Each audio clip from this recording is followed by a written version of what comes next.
Good afternoon, patrons, and welcome to the sort of 2017 Patroncast, delivered probably more promptly than you were expecting, unless you're new, in which case probably not, but don't worry, you'll get used to it, everyone else has. Hello there! It's time for the Patroncast again. Yay, I like doing the Patroncast. The Patroncast is fun. It's nice to just sit down and chat. Because I know exactly what I'm going to be doing. I'm just going to be sitting here telling you about how the month's gone, answering the questions. It's a nice, relaxing thing to do on, well, what's actually technically a Friday. It is actually a Friday. Wait, hang on. Is it Friday?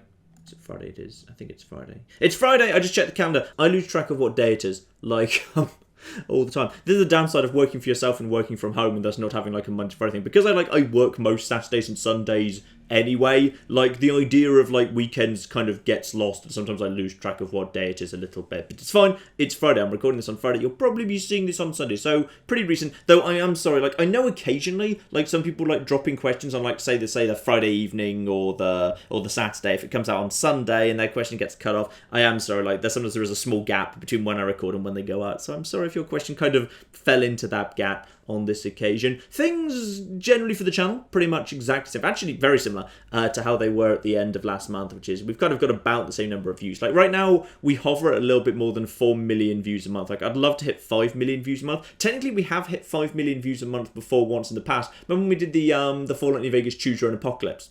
That month, I think we hit like 6.2 million views, but I don't really think that counted because like 3 million of those views were just people going through the various options you could get through in the Choose Your Own Adventure bits there. And like most of those views were really, really short and they weren't monetized. So I don't really feel like it counts. So if you exclude those, it was only like a 3 million view month. So, you know, it was, I think the highest we've ever had if we exclude that was, I think it might have been April, actually. I think we got like 4.7 million views or something there. I'd love to pass 5 million normally. I think this month we'll probably hit like 4.4 million or thereabouts. The problems with the ad rates and the fill rate that I've talked about previously continue, so I won't bore you with that again. I don't want to talk about that every single month just because it's boring and not much has happened. YouTube's actually put out a statement after being kind of radio silent for like a month and a half. They finally put out a statement saying like, yeah, we changed like how we did things and how we sell ads to advertisers, and loads of advertisers are coming back in who had left. So they kind of acknowledged that the adpocalypse happened. As I hate the word adpocalypse.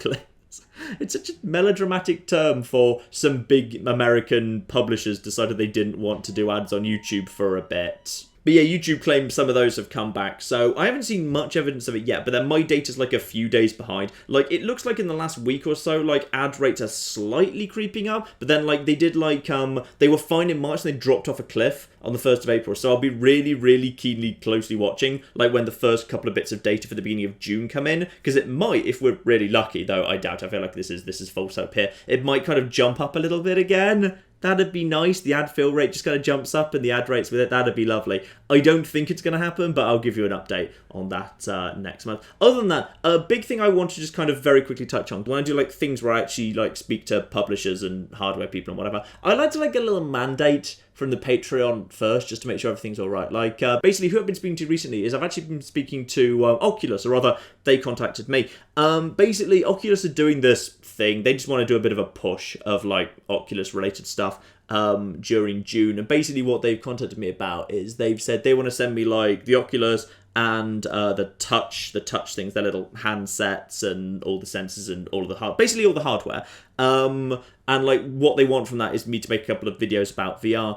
Like if they just said, hey, you know, like say someone who'd made a VR game contacted me and said, we know you've already got a Vive, we'd like to give you a pile of money to cover our Vive game, I'd always pretty much say no under all circumstances. But like these are, because they're like actually saying you can basically be any game I want, and there's a couple of VR games I've been meaning to get around to, I just hadn't got around to yet, because they haven't like specified the game, they've just said I can just pick ones out of the Oculus library. So like Giant Cop, Justice Above All, I'd been wanting to make a video of anyway, I just hadn't got around to it. Super Hot VR, I've been meaning to make a video of anyway. So like if they're going to send me the kit and no money changes hands, I'm very likely going to do that. Obviously, just because no money changes hands, that doesn't mean there's no transparency. I think I set myself fairly high ethical and transparency standards, and I think this is in line with that, and I'm comfortable with this pretty much. Because yeah, they're going to send me the kit. I'm going to make basically videos of my choosing in a particular like window. I think it's between like June 11th or June 24th or something. I can't remember exactly. It's basically the second half of June.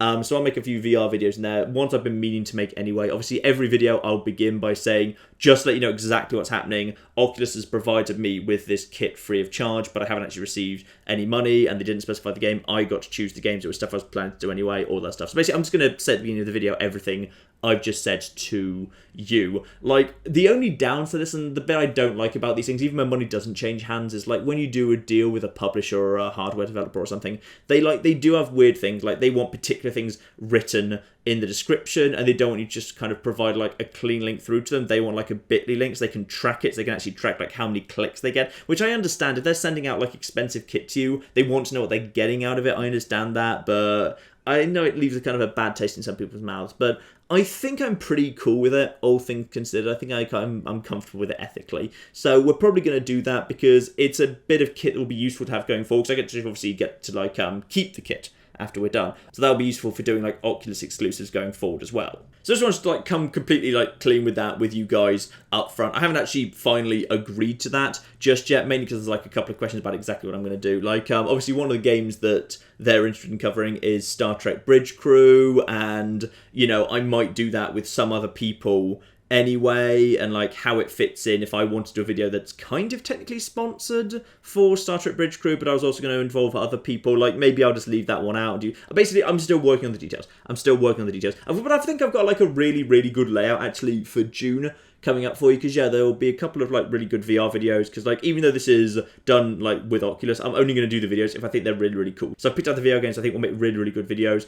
I want to do a co-op video with Claire. Actually, I want co-op with Claire to come back in June. We've got a fair few live streams I want to do in June as well. Obviously, we hopefully had a Stellaris stream yesterday, because I say I'm recording this on Friday, and the plan is there's going to be a Stellaris stream tomorrow. So I'm assuming like when you get this, which I'm thinking is going to be on Sunday, therefore it happened yesterday. If it didn't happen yesterday, something went catastrophically wrong or something. So hopefully that happened yesterday. I want to do more Mass Effect Andromeda on the live stream. I think that worked really well in kind of the live stream format. That's really cool as well. I've got some good indies coming.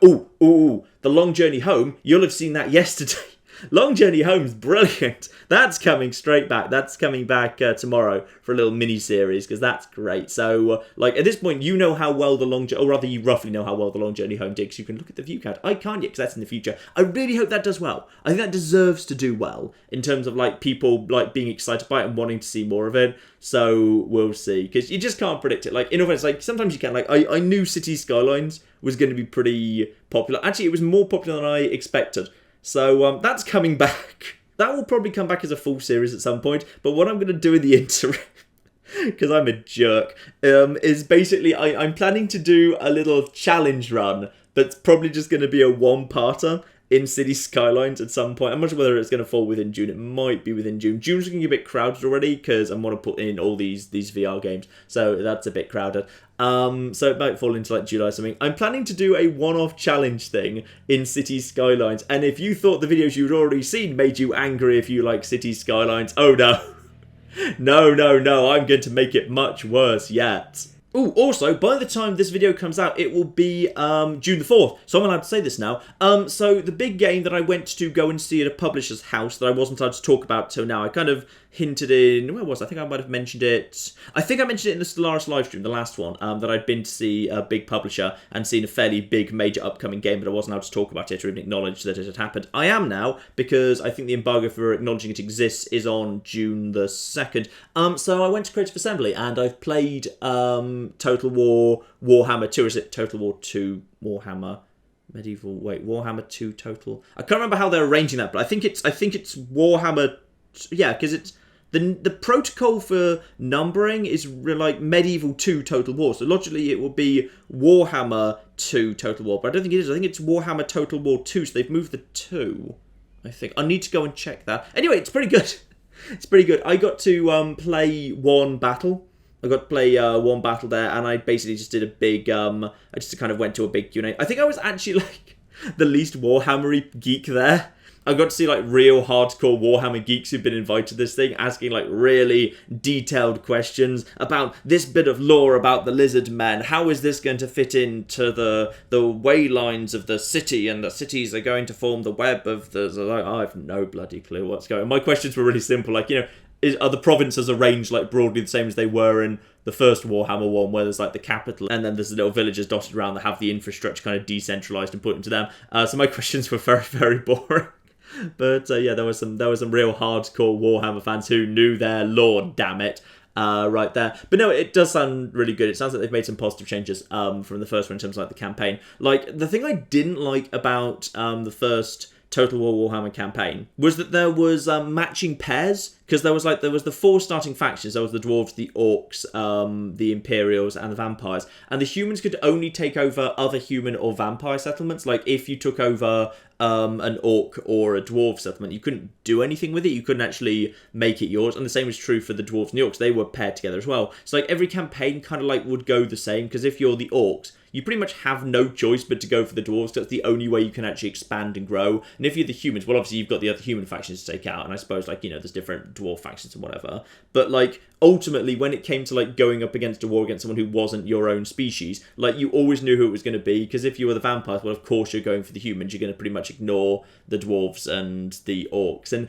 I kind of felt like it wasn't that interesting, therefore. Like, I think it had a good battle system, was all I liked there. But maybe the reason I didn't go back to it after my first series was, like, I wasn't particularly interested with the way that campaign went. They've changed that. Now every faction can basically take over every other faction. Now there's various kind of debuffs related to, like, climate. So, like, every single, like, race has its own, like, climate preference. So, if you want to expand, you can do. But if you expand to somewhere that's blatantly, like, you know, not a good match for you, and in this case, yeah, rather than it being, like, culturally or religiously, like it has been in previous Total Wars, it's, yeah, about climate for whatever reason.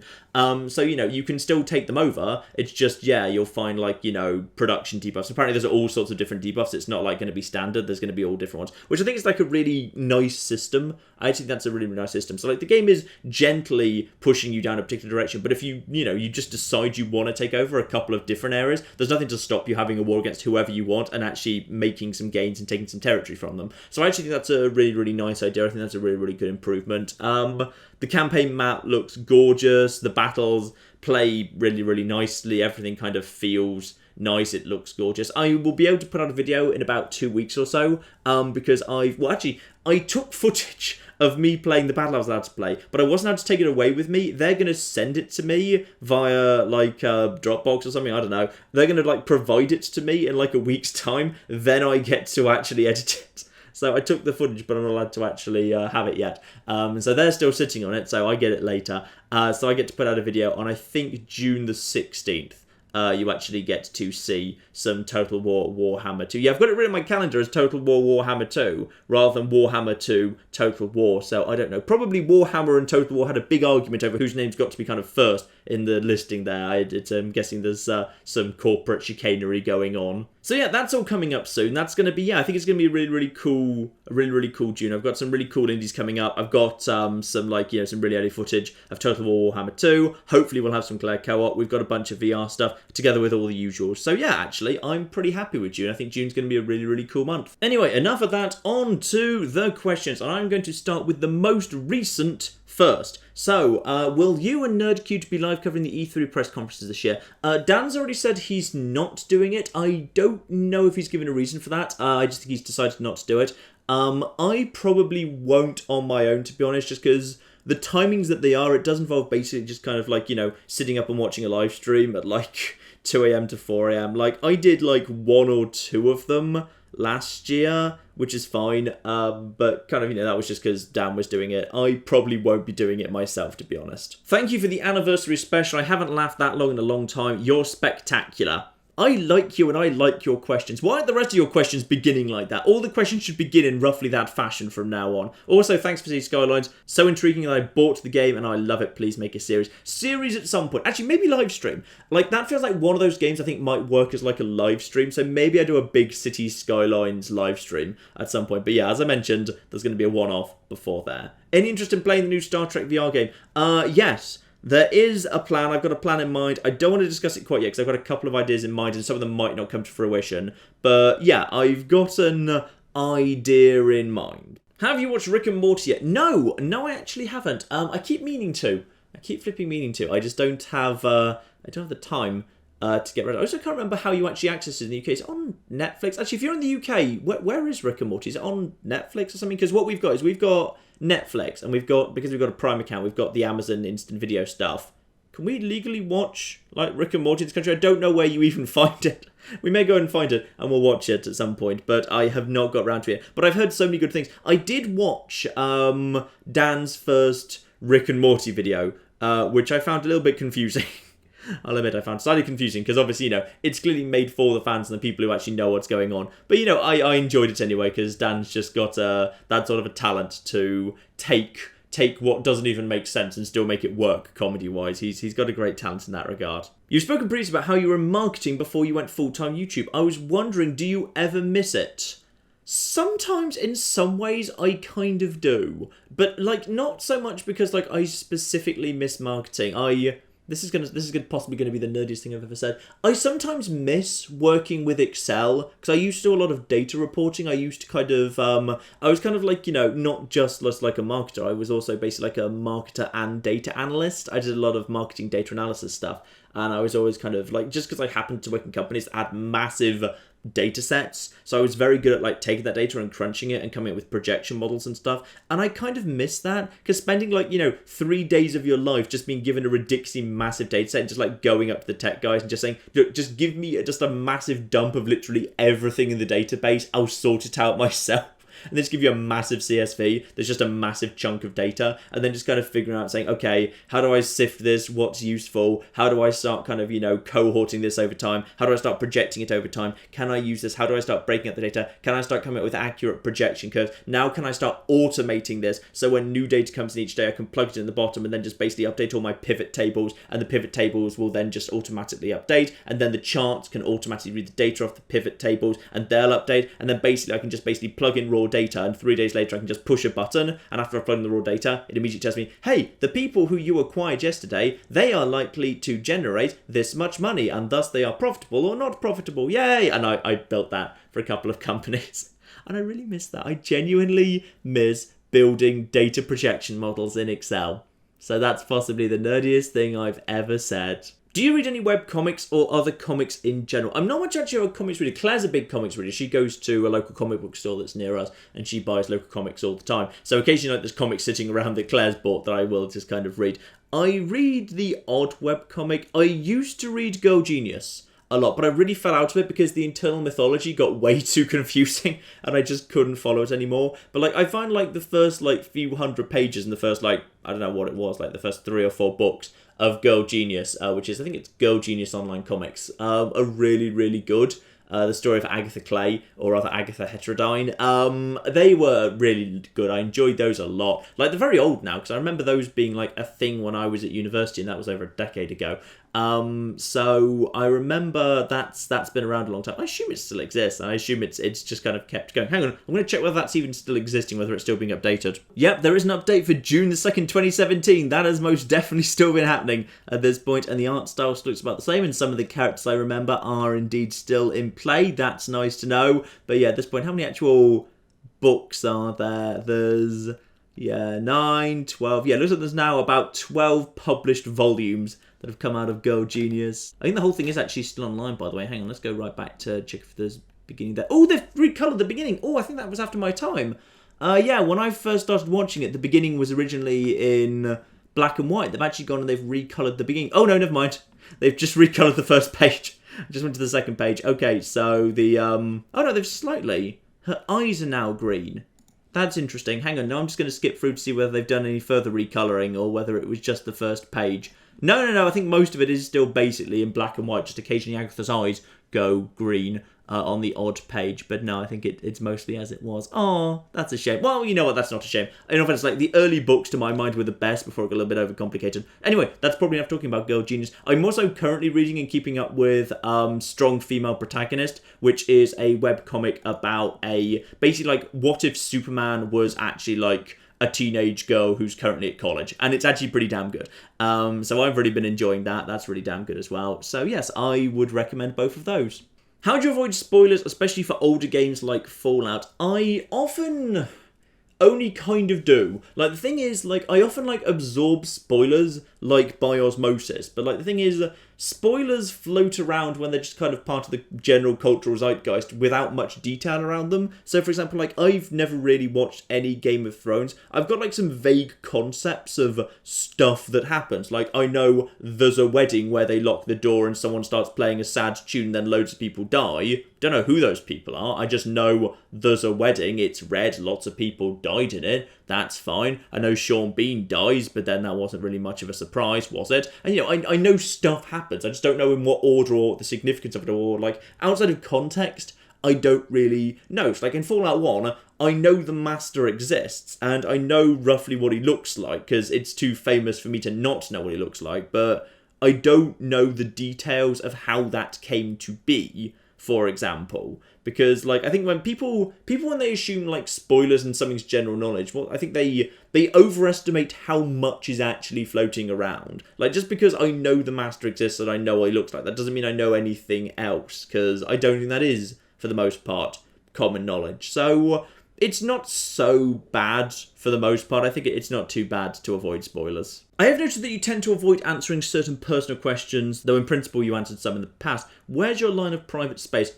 Interesting question. I do, on occasion, yeah, some questions that are very personal. I just kind of skip over them. Like, in many cases, I draw the line when people start asking about, like, my and Claire's personal life and personal beliefs and personal opinions, stuff like that, because, like, if nothing else, like, it's not fair for me to go, like, talking about stuff that pertains to me and to Claire. So that's kind of, like, one hard line. If people start asking me about, like, you know, the personal details of my and Claire's life together, then I think it's, like, that's perfectly fair for me to say that's not really, like, that's not something I'm going to comment on, because it's not fair for me to, like, unilaterally just decide to start sharing information about our life. So that's kind of probably one of my, like, hard lines. Other than that, I don't really have rules. I just kind of make the odd thing. Like, just occasionally a question goes a little bit over the line, and I don't think people mean to do it. I think it just happens by accident. I don't think I, like, have hard and fast rules. Like, the thing about me and Claire is, I think, the only kind of hard rule I've got there, but I don't think I've ever seen a question where I look at it and think anyone, like, meant to, like, you know, would have thought they were crossing the line. I think it's just a personal choice. Why was Rome so aggressive in its expansion? It started as a city-state. Is there anything in the philosophy of Rome which can explain this? Interesting question. Very, very interesting question there. That's actually a really interesting question. I guess if I had to say two things, and probably I can be called out on this in the comments, because, like, this part of, like, really early Roman history is not really my strong suit, but if I had to give you kind of two answers, I'd say it's probably about competition and technology. Like, if I had to say, like, why, say, did various Greek factions not do kind of, like, desperately well, like in the 5th century BC? Why didn't Sparta, despite having a really strong martial tradition and really good quality troops, by all accounts, do really well in the world? Why didn't they just take over, like, all of Greece and, like, spread and spread and spread? And why didn't Athens, despite having a really good navy and so forth?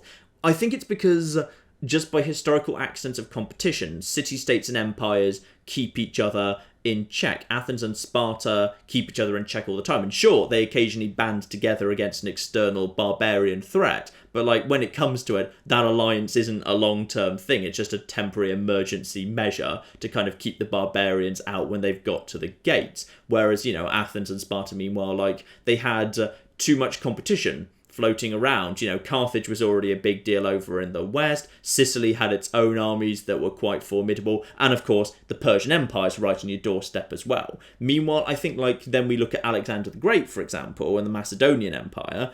I think what we see there is, obviously, like, the Hellenic forces were probably balanced against the Persian Empire. The moment Alexander puts together an army that's capable of crushing the Persian Empire, then basically, like, the barriers taken off him. Those two empires were balanced against each other. If the Persian Empire collapses and can't put up any effective resistance to Alexander, then he basically just walks all the way to India.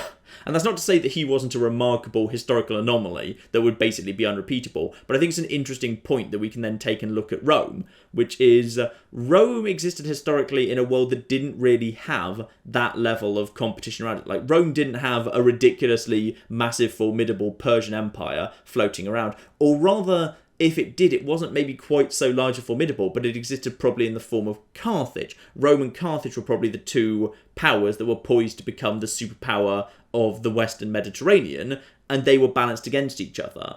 But Rome, by virtue of fighting 3 wars against Carthage that ended in their absolute total destruction, took their competitor out of the situation forever.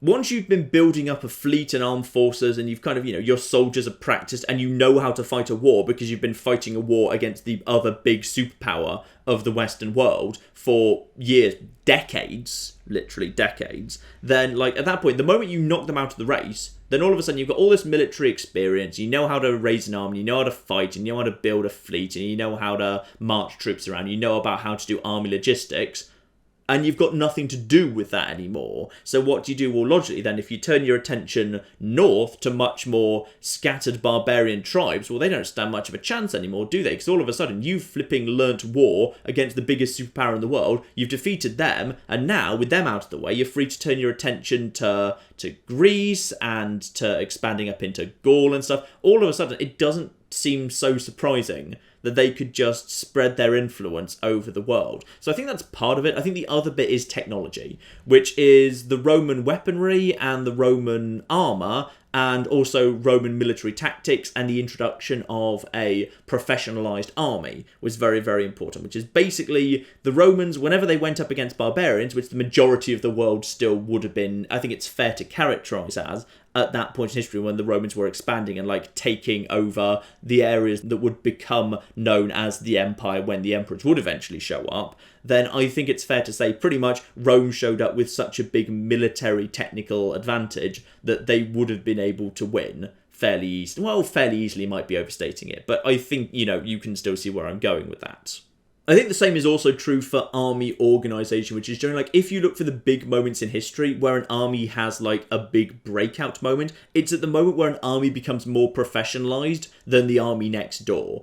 Say, I think the reason that the Macedonians did so well and Alexander did so well was because he had a semi-professionalised army, whereas the Persian Empire next door was still depending on levies and militias and troops that weren't as well trained. Sure, they had elite central core units, but ultimately they were still, dependent on levies from people who were not desperately skilled fighters who had any particularly good reason to be there. I think the reason why Alexander military can do so well is because he's actually got a proper professionalised trained army. Rome takes that a step further. It has a fully professionalised trained army that expects to actually work as soldiers as a job and then later be pensioned off with land, for example. So they've got people whose actual job it is to be soldiers. And the idea of someone whose literal job is to be when they're a kid, being taken into a military unit and being trained and given good quality armour by the state as their employer and given weapons by the state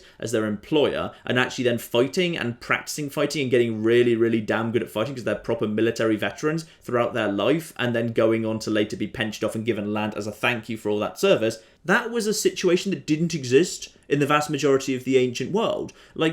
In Athens, people who were middle or upper middle class would have to buy their own armour, and it was a mark of honour. The vast majority of people acted as rowers on ships because they couldn't afford armour, so therefore they had to do the slightly grueling, dangerous, unpleasant work of being a rower on a ship, rather than kind of serving actually in the army with armour. The idea of, a state as an employer of an army is something that generally, whenever it flashes up in ancient history, that's the society you want to bet on, because that society will go on to win. And broadly, I think in both Macedonia and Rome, in terms of military organisation rather than military technology, that's one of the cores. So I'd say, probably those 3 things: military organisation, military technology, and competition. Would you consider a Fallout Companions run where you don't do any killing yourself, but your companions do all the killing, you act as a support character? I'm kind of doing that in Skyrim, which I suppose is probably where that question comes from. I'm having fun doing that there. I don't think it would work as well in Fallout, because in Skyrim, being a white mage where you're doing buffing and healing through magic is entirely feasible, and summoning up multiple different conjured companions to help out is the thing as well. So I think it kind of works there. I think in Fallout not so much, because Fallout doesn't really have the same sort of healing magic or buffing magic or whatever. Sure, I can stick stim packs and companions, but I don't think it's as interesting. Like, my instinct as someone who's put together a lot of Fallout over the years is I don't think it would work that well. Like, it might be fun as a one-off, but I don't think it would really work as a series. Will we ever see a return to GTA 5 at some point? Ooh, really fun question. Yeah, for those of you who don't know, like way back in the very midst and beginning of the channel, I actually played like 2 parts of GTA 5. When it first came out, I was playing on I think that was the 360 version, actually. I was playing the 360 version the moment it came out. That was when I was doing everything on a 360. I didn't have a PC that could really game, so like, the only PC stuff on the channel was like FTL and other like really basic simple indie stuff. I honestly doubt you will ever see GTA 5 a single player return at this point. Like, I think it's something that not many people would care about. Like, I will say you will likely see GTA at some point on the channel. Like, I think if you see anything, though, it will probably be, say, San Andreas or Vice City. I might well go back to one of the old ones and mod them, because like I kind of like have a hankering to go back and experience like what people consider to be the most classic of games. And a lot of people like seem to consider like San Andreas like the best one and the most classic one and the one that they kind of remember most fondly. So going back and slightly modding San Andreas and having a go through it now and seeing how well it stacks up today, that is something I do think I'll do at some point, and I think that's more likely than any more GTA 5. I've been watching both of your Fallout You Only Live Once runs, and I was struck by how different your strategies were for these games. Have you started thinking about a strategy for Fallout 4 You Only Live Once? Any thoughts you're willing to share early on? I don't want to go into too much detail because I think kind of, letting the strategy kind of unfold over time is going to be part of the fun of it. But I will say, yeah, a big thing I think that needs to be kind of thought about is the question of rads versus damage. I've kind of talked about this before. So, for example, like there are certain parts of the game where you're going to take a small number of rads as time goes by. But if you've taken damage, unless you've got empty health bar that hasn't been filled up with rads yet, those rads are effectively freebies. So, like, I might rearrange the game if I take a knock to then go and do a bit that I have to do that's got rads. Or if I take a big knock and I've got a bunch of empty health bar, then potentially that gives me the opportunity to go into an area that's got rads in it, even acknowledging I might take some rad damage because it doesn't matter anymore, and that lets me get potentially some different weapons that might be hidden away behind rad heavy areas, because yeah, there's a lot of rads floating around in Fallout 4. So yeah, I think it'll be interesting to kind of play with health versus rads. That adds a new interesting dimension to it. Obviously, like, the weapons that spawn in that are guaranteed to spawn, we'll kind of have to think about which one of those we use and don't use. I don't know whether, like, I might say put some just, like, quiet rules on myself. Like, Overseer's Guardian, I don't know if I want to use, because just, like, getting the money for that and then buying that and then using that for the rest of the game's kind of boring. So, I don't know whether I'll, like, impose even more rules on myself about, like, using those. Because, like, it's probably sensible to get to Diamond City and then buy the instigating laser pistol that's in the gun shop's inventory and then convert that into a laser sniper rifle as soon as possible. That's almost certainly a good idea, but does it take away from the game slightly because, like, I didn't have to find it and I wasn't kind of depending on legendary drops or whatever? I don't know. I'm still even thinking about what the rules are going to be. I think it's coming up at some point soon. Like, what I'm vaguely thinking is probably after the level 1 survival series is done, I might let Fallout 4 have a little bit of a rest, because I'd like to, like, come at it with fresh eyes and actually, like, have Fallout 4 be something that kind of, when it starts as You Only Live Once, I want to come out and, like, be a big thing rather than just, like, the next series. So I might deliberately leave a little bit of space after level 1 survival, and then once that's done, Fallout 4 You Only Live Once comes out and might become, like, maybe I'll do that as, like, the Sunday series, in fact. Maybe that could come after Fallout 1 is done? I don't know. I'm still considering that, but I think that's vaguely what I'm kind of going towards right now. What sort of tea do you like to drink? I am a tea pleb. I love PG Tips. I absolutely love PG Tips, and I take sugar in it, and I'm proud, damn it. If you were locked out of every Fallout game with the exception of one character and their rule set, which would you choose? I would keep Fallout New Vegas and just keep like a generic character who's got no rule sets, which isn't cheating because I've totally got those characters, just you've never seen them before, so it's fine. I would just basically keep a generic character. Actually, I could probably just go with the Fallout New Vegas survival mode, because that didn't really have any rules aside from that hardcore mode was on, which is fine. So yeah, probably just that. Probably just Fallout New Vegas survival mode, because that's basically, for the most part, just modded Fallout New Vegas without any desperately difficult rules added. So yeah, I'm probably going to say that. What is the farthest country from you, geographically, where you have subscribers? Ooh, that's a really interesting question. Okay, hang on. I'm just going to need to let's see if I can figure out what's the farthest country in the world from the UK. Here we are. What is the farthest country from England? It's New Zealand, apparently. Okay, nice. And I'm going to assume we do have subscribers in New Zealand. So if you are a Kiwi, I'm about to acknowledge your existence. Let's find out how many subscribers we've actually got over in New Zealand. Hang on. Over into the data tab of YouTube. Oh yeah, not only do we have some, we've actually got a surprisingly large number. Are you in the top 10? Hang on, yeah. So the top countries are, the top is United States, then the UK, then Canada, Australia, so the 4 big English-speaking countries, not too surprising. Then Germany's in 5th place, Sweden in 6th, Netherlands 7, Ireland 8, Brazil 9, and New Zealand at number 10. New Zealand, you are actually the 10th biggest viewers in the world. So well done, New Zealand. There are 2,126 subscribers in New Zealand. That feels like quite a bloody lot to me. I'm actually surprised. Because, yeah, you're actually ahead of quite a few European countries like Norway, Finland, Denmark, Russia, Poland, Italy, France, Belgium. Oh, France. France is letting the bloody side down. Only 1,254. Get out of here, France. You lose. I mean, that's just embarrassing. Like, Belgium, next door, has 1,240. So France and Belgium have about the same number of subscribers, despite how much bigger France is. France, you are letting the side down here. I'm going to do another game of Worms Armageddon for the upcoming election. Oh, yes. Absolutely. It's probably going to come out the day before the election. Yes, I am going to. Of course. I could hardly not. It's a tradition at this point. What's your opinion on the rise of DLC such as Day 1 DLC, Season Passes and cosmetic updates? Are they diluting the experience of gaming? Are they natural progression?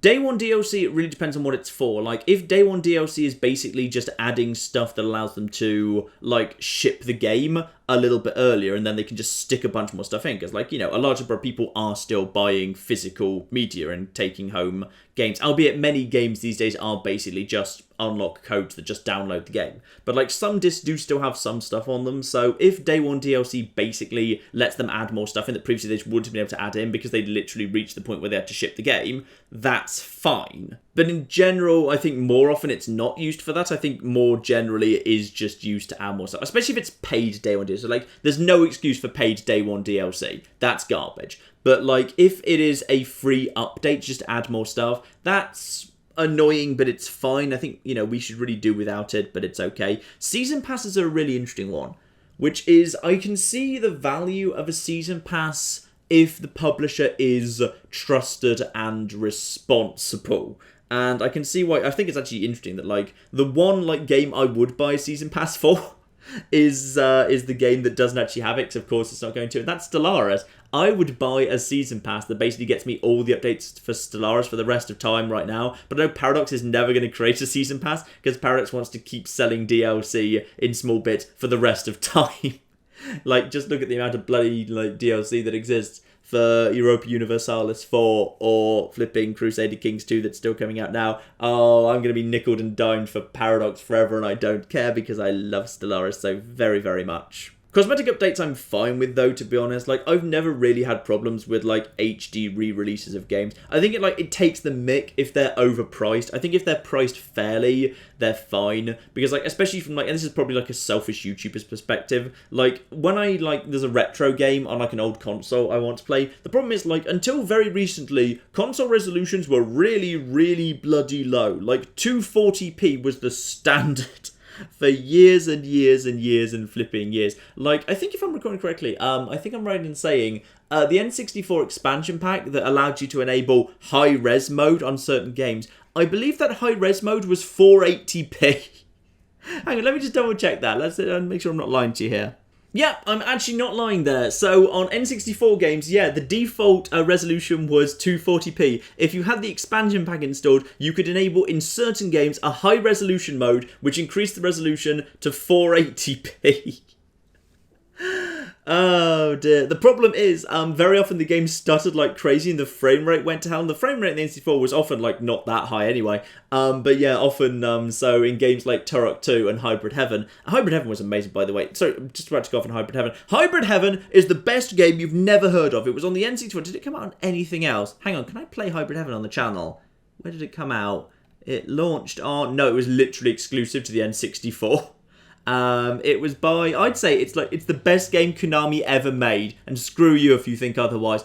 Hybrid Heaven was absolutely beautiful, and it deserves to be flipping remade for PC. It had a great story, it had great gameplay, it had great level design. It was just a great game overall, but no one really ever bought it, and no one's ever heard of it. But Hybrid Heaven was fantastic. I will die on that hill, damn it. I will gladly die on that hill. But yeah, that had a high-res mode of 480p as well. So yeah, back in those days...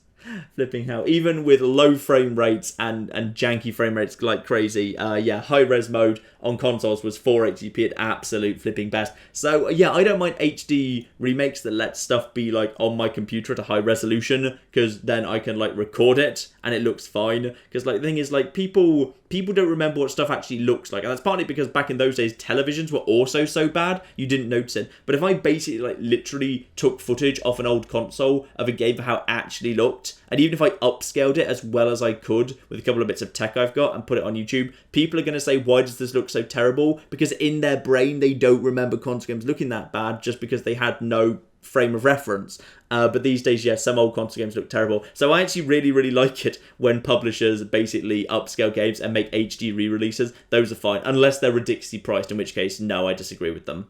Could you do live end cards at the end of the live streams? That's a hilarious idea, and I'm totally going to do that at the end of the next one. Who is your favourite Disney villain? Scar. It's got to be Scar, just because, oh, just the wonderful voice work. You can't beat Scar. Hey John, as someone who is struggling to figure out what to do with their life, I'd like to know, what is your advice on choosing a career path? What I would say is, like, I think a really good starting point is to not desperately chase or expect or get discouraged because you can't get what you think is your dream job straight away. As some of you know, like, I went to Oxford University, so I went to university with some very, very clever people, and I've seen some of those very, very clever people fall into really bad, stupid traps where, like, they wanted to do one thing, so therefore they thought that what they needed to do, if they wanted to do a particular job, is they needed to go into that job immediately, go in at the ground floor, and then work their way up to it, and that was the only thing that would work. So even if they had a really, really small, narrow thing they wanted to do, they had to work towards that, and if they couldn't, then they were failing, and if they couldn't get in, then, like, I saw people, like, literally because they couldn't get into, like, a very niche area they wanted to get into, they, rather than finding something else to do, they went back into academia and did another degree for, like, 3 or 4 years they didn't, like, want or need particularly, just because they didn't have anything else to do, and that was slightly ridiculous. Like, when I left university,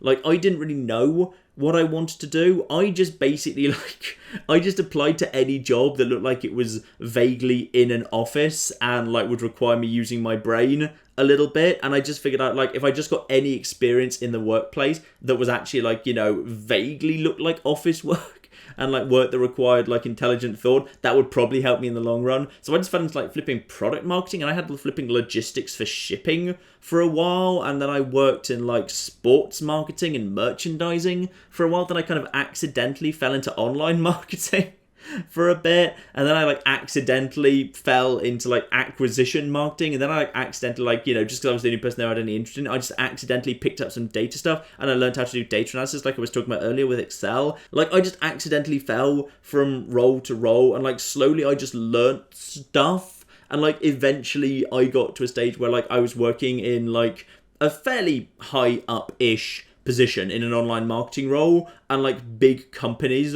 like, were, like, writing to me saying, would you like to come and interview with us? And it all kind of happened by accident, just because, like, I got a good education, and then I just took the first job that was going, and then I just worked my way up. The crucial thing is, don't pick one thing you want to ultimately do and decide you need to work to that immediately. Do what you can do, work your way up, and make sideways moves, and don't be afraid to move. Don't stay anywhere too long. I don't think that's a good idea in this day and age. I think if you've been at a job for 4 years, maybe start thinking about whether you're still actually learning and growing there, and whether it's time to start moving elsewhere. But I have a huge amount of sympathy for the idea of not really knowing what you want to do, because I left university with no real idea what I wanted to do. I sent out CVs and applications to as diverse range of stuff as teaching, and as in the past, I was offered a teaching job in Somerset, okay, and I was considering it at one point soon after I left university, just because I didn't have any other offers at the table at that point. I looked at research, the big research firms in London. I spoke to those guys as well. I spoke to marketing, I spoke to product, I spoke to general administrative roles, I spoke to everything. So I would just say go in, keep the most open mind you can. Keep the most open mind you can, work up wherever you can, move sideways whenever you can, and good luck, because it's not easy. And I suspect, for me, I was doing that not quite a decade ago, about 8 years or so ago, so I suspect it's got harder. I suspect it's got harder since then, so good luck with it, because it is tough out there. Who's going to win, the All Blacks or the Lions? I have absolutely no idea. I'm assuming that's a rugby thing, isn't it? I'm going to say the Lions, because Lions. Favourite chocolate bar? Ooh, now, that's interesting. When I was young, I really loved Mars bars. I actually love Mars bars. Now I find them way too sickly sweet. I do enjoy a twirl. And I also enjoy a crunchy. I like a good crunchy. I like the honeycomb crisp of the crunchy. That's probably very, very good indeed. Hey, John, how is your day going so far? It's too bloody hot. We're having not exactly, we've got probably the closest thing England's going to have to a heat wave this year going on right now, and it's too bloody hot. Because the downside of being a YouTuber is you often find yourself, when it's really hot out, sealing yourself away in a room, and I've got multiple computers, multiple monitors, and big screens on, and all of them are just radiating a bit of heat. So the room just heats up. And after I've been recording for 3 or 4 hours, I'll step outside the room I record in, and the cool air of the outside hits me. I've just walked into air conditioning, but it's not. It's just that you slowly create a sauna through the amount of flipping technical equipment set up in the room I record in. Would you consider doing more Skyrim after you finish your current playthrough of it? Yes, actually. That would be a really interesting thing to do. I would like to do not exactly as a joke, but I'd like to do kind of a light-hearted You Only Live Once in Skyrim, and that's because I would have absolutely no intention of actually being able to complete it. That would basically be the You Only Live Once series that I pretty much would go into knowing I was going to fail ahead of time. There's always a risk of failure, because you can never rule out what's going to happen. Fallout 3 could have ended so easily in Broken Steel when I messed up that reload and was shot repeatedly by that bastard from the Enclave when I was doing the Broken Steel towards the end. That could have ended that run so easily if I just hadn't happened to have gone to cover and he hadn't happened to have needed to reload himself. So it could have gone way, way, way worse than it did. So, there's always a risk of failure, but that would be the one I'd go into pretty much knowing it was gonna fail ahead of time. So I don't know, I'm tempted to just do it anyway, just because it might be fun. I need to mod it to get rid of for example, the health being topped up when you level up, for example, and stuff like that. And maybe actually have an interface on screen that actually gives you a counter for how many hit points you've actually got left, so we can actually have a numerical count on screen at all times. I'll need to see about that, but I'd like to do that as a joke. But to be honest, also I'd like to go back and say play Oblivion, which I've never played before. Maybe mod it a bit so it looks a bit nicer, but then go back and play Oblivion, because a lot of people seem actually Oblivion's a really interesting one. People seem to by people I mean fans of the series seem divided on it, which is there's a lot of nostalgia for it, but there's also a lot of criticism for it, so it might be fun to go and kind of play that one again. Benor is a marriageable NPC in Skyrim. Oh, I know, don't worry. I've got plans. I've got an entire little arc planned out for me and Benor. It's gonna be fine, don't you worry. I've just got my first properly dedicated gaming PC, however, I don't have any games for it. What would you recommend as essential games to have in your library? Okay, what I'm going to do right now is my voice is going to change slightly now because I'm going to turn away from the microphone. So I've literally turned towards my other desktop on my other screen, because basically I'm just going to go through like the stuff I just like keep on my desktop, because I actually keep games on my second screen's desktop purely because I like having them there. I think it's pretty. So a bunch of games I just keep on my desktop at all times, and thus I would recommend to you. I'm just going to go over all of these right now to go through them. So, you know, the basics, I keep all of the Fallouts and Skyrim. I recommend the new Hitman. I think the new Hitman's really, really damn good. Hitman Blood Money still holds up really, really well indeed.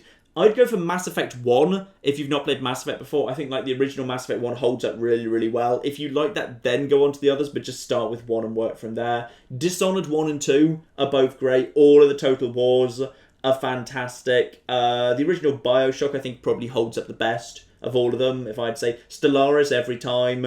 City Skylines, Rollercoaster Tycoon 2, arguably Rollercoaster Tycoon 3. That one's a matter of personal opinion. I think Rollercoaster Tycoon 2 is the more enjoyable and ages better, quite frankly, to my mind. StarCraft 1 and 2, if you're into your RTSs. Oh, Star Wars Knights of the Old Republic is there, just waiting for me to play it one day. That is there just waiting for you, quite frankly. You know what? I'm going to recommend Watch Dogs. Screw you. I think Watch Dogs 1 was still really, really damn good. I think Watch Dogs 1 is actually really solid, and I still recommend it. Astroneer. Astroneer was great. Astroneer. Definitely go for Astroneer. Oh, Planet Base. There's a video I kind of made ages ago, but the game just stuck around on my hard drive because Planet Base is just a really, really damn good game. Yeah, you know what? That should be enough to get you started. Oh, Prey's there as well. Prey's really damn good. I've been loving Prey. Right, go for them. Go for those ones. I'm going to move back into my original position now, so now should sound as you expect again. What are your thoughts on Lord of the Rings? Have you ever played Battle for Middle-earth games? No, I haven't, but I've heard good things. At some point I will get around to them. The reason I haven't really rushed to it is because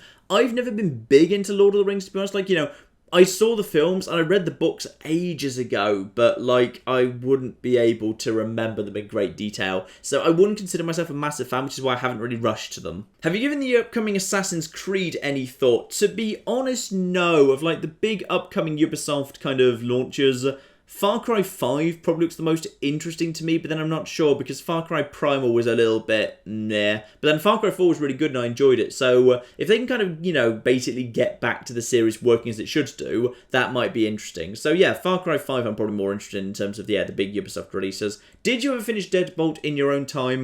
No, actually. No, I did not. I thought it was enjoyable, but not actually compelling enough that I would actually go back to finish it. Would you be interested in providing your patrons with an RSS feed if such a service was available? I've been toying with the idea of making such a service. I imagine Patreon will provide one at some point, so it could be short-lived.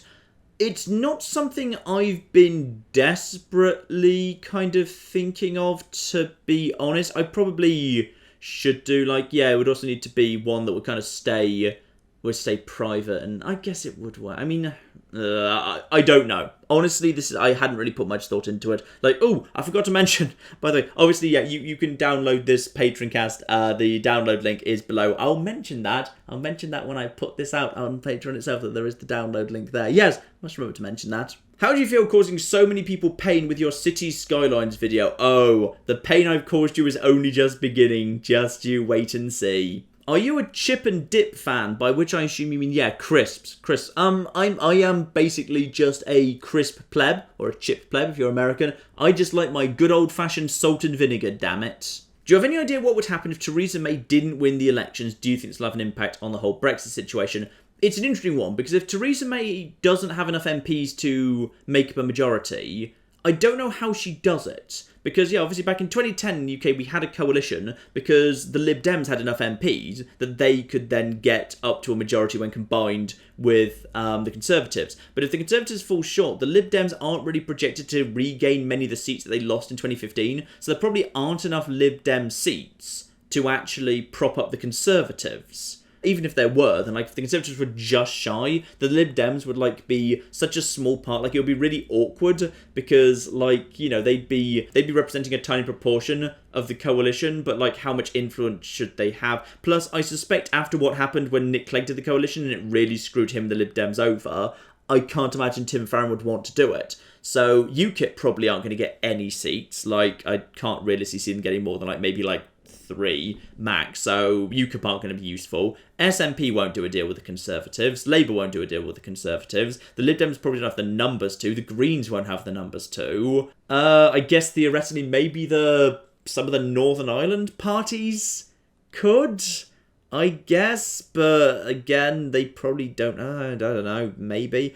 Yeah, it's hard to see what a coalition with the Conservatives look like that. There's obvious coalitions with Labour, SNP, and Lib Dem together, and I feel like they could work well together. So, and to be honest, I don't mind. I was saying on Twitter the other day, I could really go for a nice coalition right now, because coalitions are slow and everyone just edges the extreme edges off everyone else. So they're slow, sensible consensus politics, where the only stuff that gets done is broadly acceptable to everyone stuff. And I like broadly acceptable to everyone stuff, because parties, when they get majorities, do stupid tribal stuff that they personally believe in, that a great many people don't believe in. When you've got a whole bunch of different parties all working together, then none of them can do the most extreme stuff in their manifestos. All of them have to just basically govern by broad consensus acceptable policies, which in all fairness in a democracy should be what's happening anyway, so whatever. Yeah, I could go for a nice, slow, lazy coalition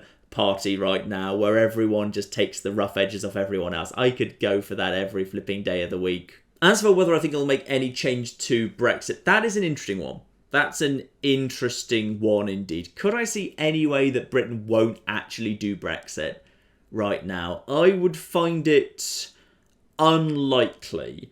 Unless there was the only way I could see it happening is if there was actually a major economic crash, there was a clear sign that jobs were leaving the UK before the negotiation is complete, and then as a result, some people would probably come round enough that they'd be willing to change their minds in order to salvage the jobs. But it would need to be done with a second referendum at this point. Obviously, no politician can just do it at this point. It would need to be done with a second referendum. So I don't know. That's the only way I can see it happening. If there is a significant economic downturn during the negotiation, there is a final referendum on the negotiation results and we don't leave. Because even though the process for cancelling Article 50 is a little bit fluffy, no one's done it before, and I'm pretty sure on balance the EU would probably just basically agree to pretend the whole thing never happened in order to keep the UK's budget contributions. If we can just go back to how things were, I think they'd probably accept that. Do you have any clue why you are so successful on Patreon? Oh, I like this question.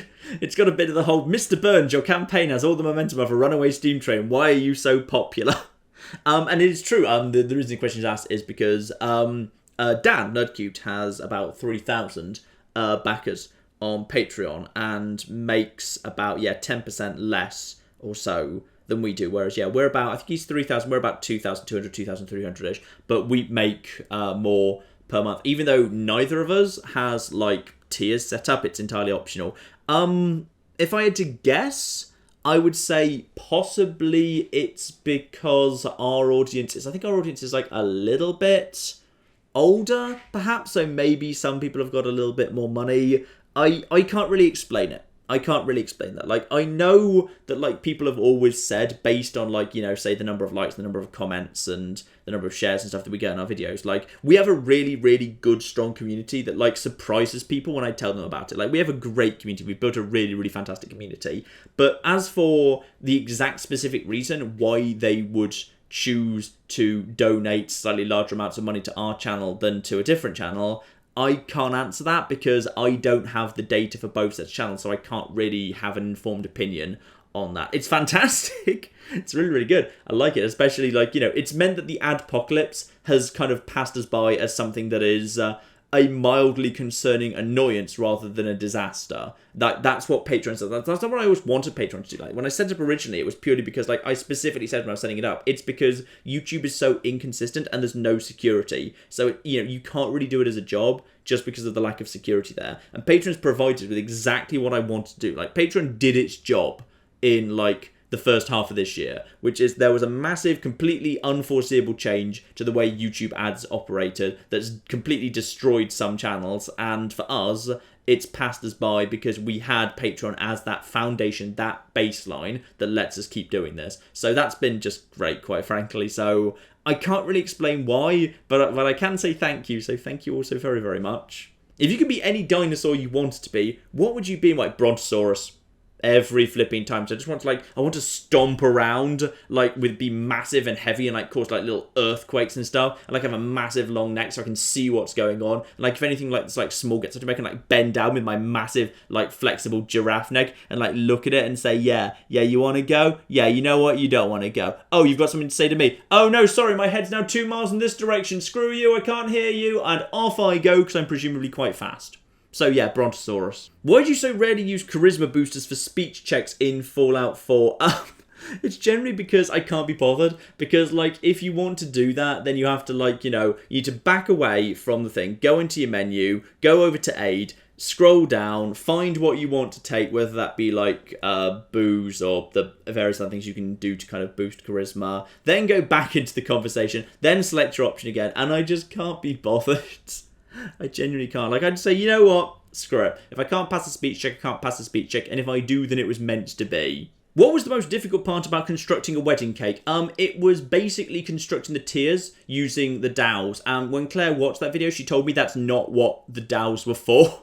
That was not an intentional mistake. I thought they were actually, designed to be as, little pillars to, create the tiers of a cake. But apparently it's not. They're you stick them all the way in or the halfway, and then the next tier goes half in on top, and it's just to provide security. It's not to create tiers. That's not what they're for. But screw it, that's what I use them for. So there we are. I seem to recall that you said in the past that you've spent some time in Ontario, Canada. You've got a road trip there soon, doing a circuit from Ottawa to Toronto and back again, taking as many places on the way as possible. Do you have any recommendations of places to see or things to do? Oh, I'm sorry, I've not spent enough time there to be able to give you solid recommendations. I just visit family, so I do not know, I'm afraid. Luckily, the second half of this question is, if I've completely misremembered you having knowledge of this area, please show us some pictures of Tabby instead of answering this irrelevant question. Good! We've been taking pictures of Tabby playing with things this month, so begin the montage of Tabby playing with things. Presumably at this point you're seeing Tabby playing with things. Look at her play! Look at her play with things. Marvellous. Hi John, what useless physical skill can you do? Can you wiggle your ears, roll your tongue, etc.? I can't wiggle my ears, I can roll my tongue.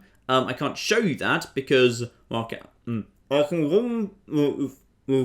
Okay, I can't really answer a question while I'm doing it. There's literally no way I can make myself even half understand while I'm doing it. But yes, I can roll my tongue. What are your general views on drugs medically and recreationally? The interesting thing is, I'm totally fine with people doing whatever they want, for the most part. As long as they're not hurting other people, I've always been you know what, whatever, go for it. I find it really weird that, in our society, we've got just, cigarettes and alcohol just everywhere, despite the fact that in terms of the damage that those can cause to your health and the problems those can cause socially, especially alcohol just people vomiting everywhere and fighting each other, and generally drunks are a lot more of a problem when you get them out on the street than people who are doing various types of drugs. So I find it a really odd double standard that we're just yeah, you know what, cigarettes everywhere, even though huge incidences of cancer as a result of that, and yay, alcohol everywhere, even though people vomit and beat the hell out of each other, and that's just generally a terrible idea. But drugs that people choose to use recreationally that would make people not vomit everywhere and not fight each other, it's no, we can't have those. So I've never really actually used drugs myself, to be honest. I knew a lot of people at university who did, and I attended a lot of house parties where a lot of people did drugs. It just was never a thing that really appealed to me in the slightest. I used to drink quite a bit when I was at university, and then when I left university, I just kind of stopped drinking. I'm not teetotal or anything. When I go out, I'll have a few drinks, but I'm a total lightweight these days just because I don't drink that often. So as a result, I'm a nice cheap date these days, which is good. I think it's good because I can go out to a bar, have just a couple of drinks, and be pleasantly tipsy. And, that's me done for the evening, and that's 100% fine. But no, I never smoked. I've never really done any drugs whatsoever. But, I'm totally up for, them being legalized and people doing what they want. I think there's probably, some limits, I'd kind of say, around really, really hard and really, really addictive drugs. Probably you might want to set some form of limits there. But I'd say, softer recreational drugs, I'd just say, yes, screw it, go for it, whatever. What are your opinions on the new series of Doctor Who? I just feel sorry for Capaldi. He's got all these bad episodes. The whole, at this point, obviously I haven't seen The Lie of the Land yet, the third part of the Monks trilogy, but, it's been awful so far, hasn't it? That first setup episode, and then the stupid episode, the middle one with the pyramid, that was just so bad. That, like, I'm finding in my brain, along with, like, the flipping moon episode and the one where the moon hatched and it was a dragon and the whole thing was, oh god. Yeah, I'm putting it up with there. Like, Capaldi's had some dreadful episodes, and I don't really know who he is as the Doctor. Like, he doesn't have a personality. He hasn't grown on me at all. I just think we need to get rid. Like, I think we need to reset the continuity at this point, quite frankly. Screw everything. Just, like, at the end of this season, burn the entire universe down and have the Doctor having no memory of it. Have him just be in a new universe, not even knowing he's a Time Lord. He just knows he's got this box and he has to figure out how to use it for the very first time. He doesn't know how to use it. He doesn't know what he's a Time Lord is. He doesn't know about regeneration. He's no idea about any of it. Just have the entire universe be afresh and, like, have the Daleks and whatever be reintroduced as time goes by. Start everything over, because the continuity's just, like, gone nuts, and no, I can't be dealing with. I think it's got a lot worse since Moffat took over. I think Moffat writes really good individual episodes. He can't write a good season arc. He's yet to write a good finale to a season. I agree that Heaven Sent was a good time travel story, but that had nothing to do with Doctor Who, Capaldi, the Doctor, anything. It was just a really good time travel short story that was well put together. But other than that, it's been pretty terrible all the way through. Like, Dark Water was dreadful.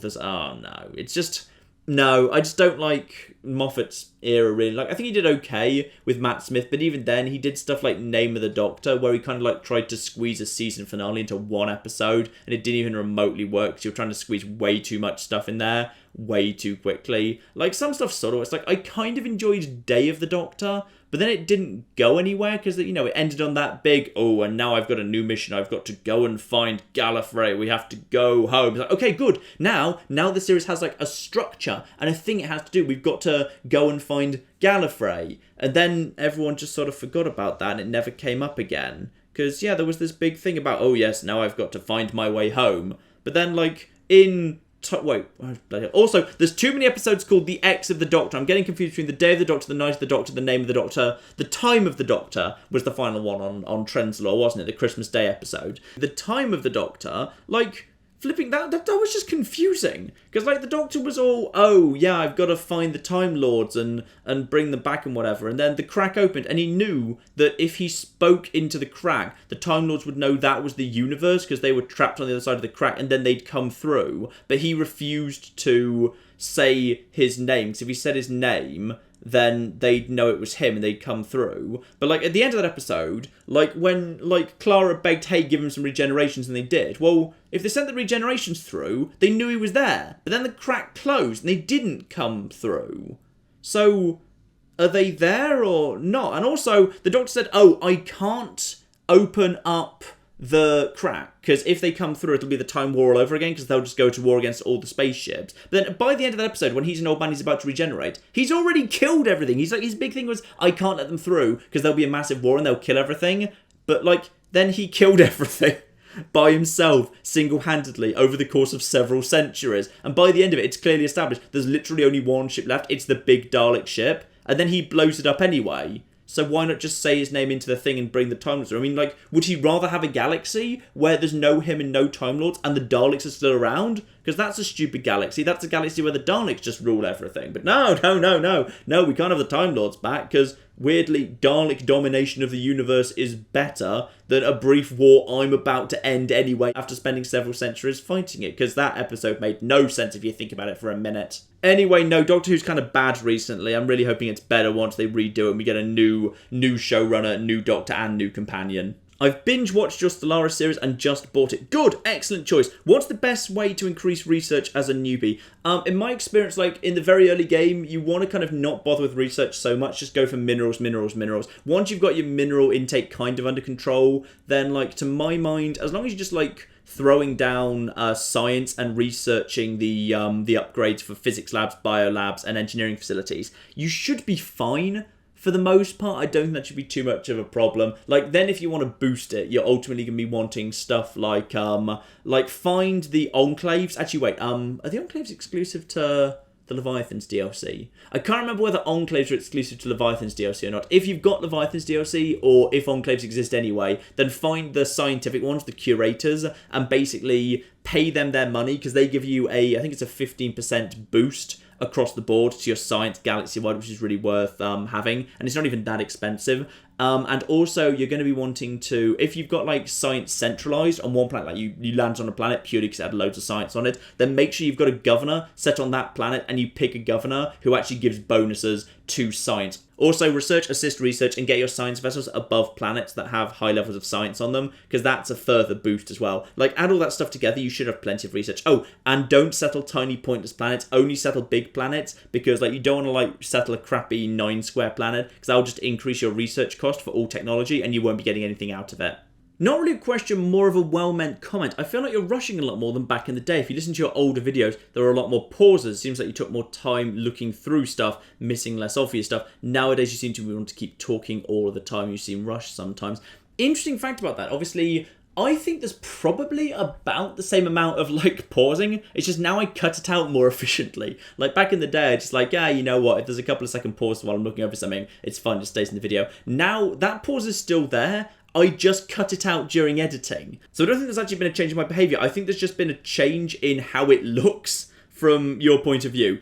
So I think that's an editing choice more than a behaviour thing. I agree I probably talk faster and a bit louder and stuff. Like when I go back to my videos, I think I sound really muted. So I think the videos sound better now than they used to. Because yeah, if you go back to old videos now, it's just kind of very much like, good afternoon, ladies and gentlemen, I'm John, this is Many a True Nerd, and welcome back to Fallout, where we are here in this... And I think it sounds weird now in these. Like some of them I think I sound drunk, actually. Like some of them I think almost my voice almost sounds slurred on occasion. So I think I'm kind of happy with the way things sound these days. And I think I'm not actually missing more stuff than I used to be honest. I think that was always there. I think now you just notice it more because there's more videos. And like I used to basically only play games I knew really well. Now I play a lot of new games I'm not so familiar with, so it's easier for me to miss stuff. So I don't think it's actually... I think it's more of a perceived change than a real one. Would it be possible for just the Patreons to view one of the IRL videos that you could plan on uploading if the channel were to get desperate? Honestly, I've always said all along, I don't want to gate any videos behind Patreon, and I kind of stick by that. I don't think that's right or fair. Like, I think, like, I want to do the Patreon, which I invented just for this. I don't think I could ever see myself actually gating videos. Have you ever heard of Lackadaisy? It's an amazingly well-drawn and researched webcomic about Prohibition era and... Ooh. Okay, that sounds like a cool webcomic. Yep, I'll give that a look-see, sure. What's your opinion on the Tropico series? Are there any plans for it on the channel? I imagine it would actually do well, and I do actually own quite a few of the entries into the franchise. Never really played it before, but I imagine you'll see it at some point, just maybe not imminently. You seem to love being a YouTuber, and you're not afraid to be vocal about the parts of the job that are less fun. What parts of the job would you say is the least enjoyable, the part that you generally wouldn't miss if it went away entirely? Sometimes the editing can be a little bit grindy, but then that's why I brought Claire on, because like it's not just that it takes a long time. Literally, like I've had problems with my wrists in the past because of spending so much time using a keyboard and mouse and editing so much. The editing was so intensive that it was actually like I ended up with like one of my wrists in a wrist strap. If I wanted to edit, I needed to strap up my wrist to like keep it fixed in a good position, because otherwise it hurt me too much. And it got to the stage like when I was still doing a full-time job, like this was shortly before I decided I needed to make a choice between my full-time job and doing this full-time when I chose this.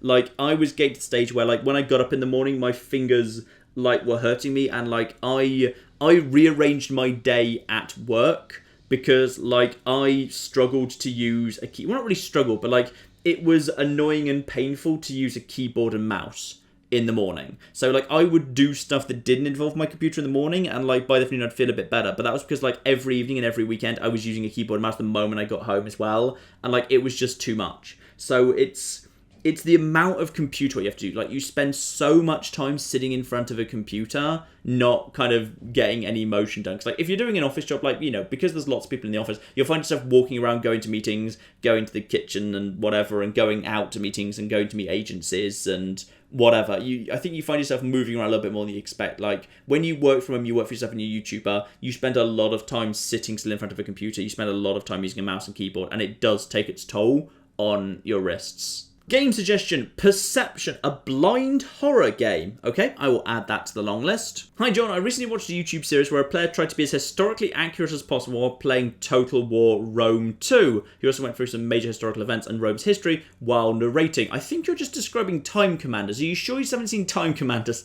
It sounds like a fun idea. That does sound like fun. Like, a few people have done it. I don't really want to kind of be accused of like stealing other people's ideas or anything, but I will consider it at some point, but I feel like it is a thing that has definitely already been kind of well done. Like, and also, like, my history is strongest in, like, Hellenic 5th century BC. If they ever made, like, a Total War game set specifically around 5th century BC Greece, and I really wish they would. That'd be a fantastic era for a Total War game. And to be honest, like, I would like them to get back to historical, because, like, it sounds like they want to do a full trilogy of Total War Warhammer games. Like, that was the implication I vaguely got out of speaking to them at this event I was at with Creative Assembly. It felt like that was going to be a Total War Warhammer 3 as well. I'd very much like that to be another historical one, and I'd like it to be 5th century BC Greece, where you've got, like, all the different city-states balanced against each other, and all the Greek islands, and Macedonia to the north, and, you know, you could probably include Italy and Carthage and Sicily way over to the west, and then obviously Persia to the east, but where the centre of the world is really focused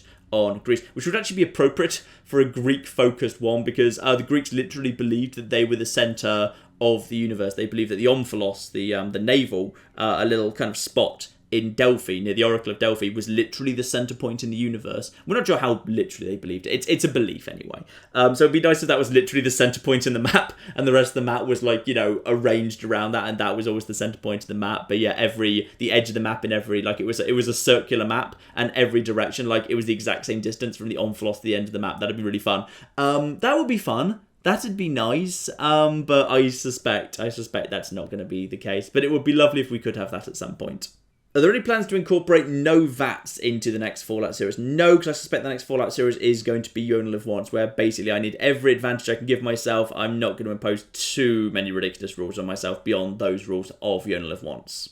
I brought up having an art section on the MATM website on Reddit a while ago. You said it was a good idea. Any more thought we wanted to do this? Yes, we should do that at some point. We've been a bit busy recently just because it's been, well, in the UK we have a lot of bank holidays in spring. So obviously, like, you know, I rely on Claire to basically keep my workload under control. And Claire's been on holiday recently briefly, and there's been various bank holidays. So we're just getting back into the swing of things now. I'm hoping that we can have that set up before the next Patroncast. And what did Claire think of the mess you called a wedding cake? I think it physically hurt her. John, have you ever thought about doing a straw poll for patrons to help determine what series you should do? I have. I have thought about that, but I think ultimately you need to trust me to come up with the right decision for what the most sensible series to do next is. Like, some things, like, you know, I'm sure there are some things that, like, you know, could very easily win votes where I know it's not necessarily the right thing to do next. Like, you know, there could be a tyranny of the majority where, like, people, if it was put to a vote, could keep voting for more Fallout and keep voting for Total War and not vote for stuff that's new. Like, you know, until not that long ago, there was no Total War on this channel. I went into doing the Rome Total War series without really knowing whether it was going to be, like, you know, a bit successful or fairly successful, or as it is now, ridiculously successful, like the most watched thing on the channel, pretty much. Like, you know, I think you need to trust me to make decisions and kind of, you know, reasonably choose series based on how much I'm enjoying a game, because ultimately, like, I'm going to make the best series if I'm enjoying the game and I want to make a series. If the vote goes for something where I'm not personally that excited by it, then it's not going to be a good series. So I don't think that necessarily works so well. So trust me. Seriously, I promise, just trust me and I will come up with good series for you. Apart from Skies of Arcadia, are there any other series you'd like to make but can't for technical reasons? There are a few. I'd like to make Eternal Darkness, but technically I believe it's 1, owned by Nintendo, and 2, it's never really existed on a platform in HD. So I'd need to, like, emulate it with, like, Project Dolphin or something, but even then it's technically owned by Nintendo because it was one of their second-party things. So I don't know whether that would cause trouble with Nintendo. So I'd love to do Eternal Darkness because I think it's a fantastic game and one that not that many people have seen, but it's a brilliant, brilliant game. There's various Nintendo games I'd love to do. If Nintendo just stopped being a dick, I'd do so many Nintendo series. Can you be bribed with small amounts of of Patreon money to bump Total War back up to 3 slots a week. I'm happy with it at 2. I think with it at 2 and Skyrim at 2, that's been working nicely. Because if it was to go up at 3 and Skyrim was to up at 2, like, the thing is, I don't like the calendar having, like, nothing but series in it. Because if those people aren't in series, some people do like the one-offs, and the one-offs do really well. I want to have enough space left over for one-offs. Like, if I've completely clogged up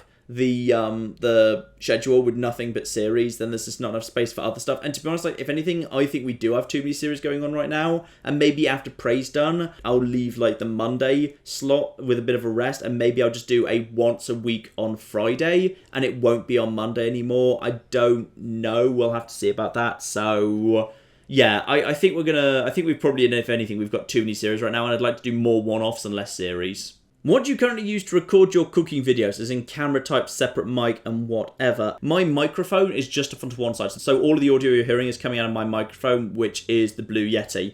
The camera is Claire's camera, and I don't know what it is. So Editing Claire will now tell you what the camera is. The camera is a Sony Alpha 5000. It is a bridge camera with a flip screen, and you can also change the lenses. It's decent. It's a good alternative if you want a vlogging camera that's not a DSLR. It's also much cheaper than a DSLR, which is why I originally bought it.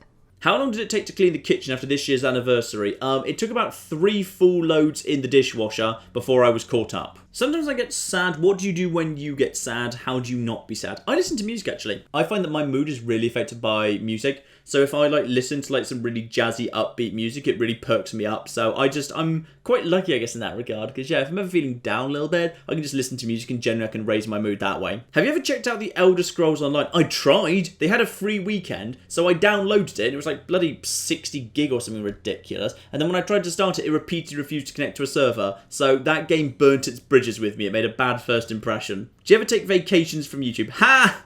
No. I don't take weekends off. I don't take bank holidays off. I basically don't take holidays. And it's something that everyone around me yells at me for. Like, my family get really angry at me and tell me to take flipping time off. And Claire tells me I shouldn't work as much as I do. But you know what? Screw it. I like doing this. So it doesn't feel like as much of a job as normal. So just working into the evening and still be working at 1 a.m. and then going to bed at after 1 a.m. because you're working till 1 a.m. and then doing that on flipping weekends. It doesn't feel that bad at all. So I kind of don't realise how much I'm working, but I don't really take vacations. I just basically work. Do you find how-to basic videos offensive? No, because I've never really seen that many of them. I'm not sure why I would. You're in a wide open field sitting atop your mighty steed as you survey your loyal army. What animal is the mighty steed atop which you ride? A giant gene-spliced duck-billed platypus. Because they're the most ridiculous creatures and I love them and they're way more dangerous than they look like they ought to be. So yes, I want to ride on a giant gene-spliced duck-billed platypus. Wondering if you'd ever heard of Darkwood and taken a look at it? No, actually, that's pretty much new on my radar. I will add it to a long list. If you were ever asked, would you do an episode of Did You Know Gaming? I see absolutely no reason why not, but I've never spoken to those guys, so I do not know. Could you at some point in a future live stream potentially roleplay as evil in Stellaris? I think probably at some point, the next run I do, maybe I'll kind of play a bit more with conquering and enslaving, because I've never done 2 pacifist runs, because the Mighty Ducks were nominally pacifist, but they were constantly at war, which I found quite funny. And then the Federation has gone on many, many wars of liberation, but has generally been fairly benevolent. I would like to, probably when the next big paid expansion comes out, I'll probably do some form of bigger maybe I'll do some sort of military authoritarian thing. Because as we've done alliances and federations, I'll probably do something where I'm more on my own, where I occasionally do a couple of casual alliances, but we do more conquering and enslaving and stuff. I think that might be interesting. You mentioned a Stellaris multiplayer with viewers. Can you give us details about that? I can't because I don't have any details about that. What I probably want to do is I'll probably finish off this current run that I'm doing in the live streams. And then at some point I'd probably host the game. The rules, I'd need to literally speak to people who had done these things before to figure out what the best rules are going to be. We'd probably have, because it would take quite a while to do, we'd probably do it as a full day thing. Some people might drop out, so therefore we'd have probably a queue of people who could jump in if they were told they could and if they wanted to be available for it. I don't know exactly how we'd run it, so I'd have to say. Plus, like, I'd like to, like, you know, reserve a couple of slots for some, like, you know, some more well-known commentators and stuff, so I can actually put together a video afterwards where there's a couple of people who are known to the community. But, yeah, I don't really know exactly how it's going to go, but yeah, absolutely. Once I've kind of put a couple of people in who are more well-known to the channel, then absolutely the patrons would get the first shout of kind of being part of that game. Will you ever do a Binding of Isaac Rebirth video? Honestly, like, I've seen a fair bit of, like, the Isaac games. They've never really desperately appealed to me, so I probably will do it at some point, but, like, it's not likely to be anytime soon. Do you plan on doing any other multiplayer games with viewers? Stellaris will be next. I might do something in the PlanetSide franchise at some point. I don't know. I feel like that's at some point. And probably Just Cause 3 multiplayer at some point as well. Do you plan on live streaming any other games? I've mentioned a couple. I think, like, you know, there's a few that make sense. I mentioned some earlier in this very Patroncast, in fact. So, yeah, potentially. But for the time being, I'm happy just alternating with Stellaris and Mass Effect Andromeda. What happened to the rose that you made for the cake? Yeah, I forgot to put it on top, and by the time I remembered, it had gone really hard and nasty. So, probably for the best, that just wasn't a thing. What state do you see humanity being a century in the future? That's really difficult to say, because if you think about, like, where we were, like, literally a century ago, like, you know, we were just coming out of the war to end all wars, and the state socially and technologically that we were in. Like, you know, forget the last century. Like, consider how long the internet has existed. It's existed for a matter of decades, and it's revolutionized so much. So I think, like, trying to predict 100 years in the future, because it really feels like, to me, like, the change to society that's been driven by technology has really started escalating in recent centuries. Like, you know, change caused by technology has relatively slow, but then I feel like in the last century in particular, it's kind of exponentially increased as huge numbers of innovations have been made. And I think you can kind of see that and say, like, the ridiculously huge exponential growth in population that we've seen in the number of humans. So I think trying to predict what's going on for the next century is going to be very, very difficult. I suspect it's going to be an extreme, though. Either that exponential growth in technology and the changes it drives are going to continue, in which case we will live in some ridiculous sci-fi wonderland within a century, or we'll reach a crisis point where the fact that we've managed to increase the number of people floating around and the amount of technology so quickly bites us in the arse and we all kill ourselves. So probably I'd say either utopia or post-apocalypse. Take your pick. What was the worst job you've ever done? The worst job I've ever done was I worked for... Oh, what were they called? Bloody hell, I forgot the name of the... Reader's Digest. Reader's Digest. I worked on the mailroom floor for Reader's Digest. Reader's Digest is basically like a little crappy magazine that gets sent out to people in the UK. And people who read Reader's Digest also, like, send, like, checks and stuff back in. They, like, you know, send in answers to crosswords and stuff. There's all sorts of stuff. So basically they have a big mail floor where basically huge amounts of mail just needs to be opened and then sifted. Like, you know, you open the envelope, you pull stuff out, you figure out what's been sent to you, and then you put it into piles and you throw away the envelope. Now, that doesn't sound so bad at all. What was kind of the problem with it, however, was basically you were just kind of seated on these benches. It looked like a Victorian workshop. That you were all seated in rows and rows and rows of benches with just you were just given at the beginning of the day just like a massive pile, just a massive bag of just like mail, and you just had to do that the day. But like they had people with stopwatches who would basically walk around behind you, and they'd just stop behind you and watch you and time you, and then let you know how many, like, you know, letters or whatever you were opening per minute. And it would never be enough. You would always be told that wasn't good enough and you needed to go faster. And just like the oppressive atmosphere of having someone literally walking around with a stopwatch constantly telling you weren't going fast enough, I think was probably what made that the worst thing in the world, combined with the large number of paper cuts. Where obviously, like, you know, paper cuts, no matter how much your hands were stinging, you just had to go faster anyway, damn it. Did you ever find that orcish mace at the bottom of the stairs in Skyrim? No, that has just been sacrificed to the gods of perception. I saw it when I was editing it. It was flagged to me. But no, we're not going back for it, because I feel like it is just a sacrifice to the gods of perception. What are your current feelings on Fallout New Vegas Kill Everything Remastered? You know, the more I think about it, the more I'm not sure it would ever be a good idea. Like, every time I think about it, I think, okay, I could make the series better than it used to be now, but I don't know whether I could really genuinely add enough to actually make it worth making. So I'm really divided on that one. I really am. So I'm not sure where I stand with that series right now. You mentioned during the 4th Stellaris stream you might need some more mods for the chat. How would one apply for this position? Honestly, I'll probably just like people who I happen to know and I've spoken to before. I might just make some additional mods in the chat next time we're doing a stream because we could probably do with a handful of extra mods in there, yes. Any chance of seeing a Realpolitik series in the future? Fun thing about Realpolitik, I really enjoyed it, but like as a series it didn't do that well, and like it shares a lot of similarities with a lot of other strategy games. Like if I was going to do like a big series, like, you know, in the nature of like doing a big strategy game with a European map, I would prioritize something like Europa Universalis 4 or Crusader Kings 2 above Realpolitik, though I do think it is a really, really damn good game.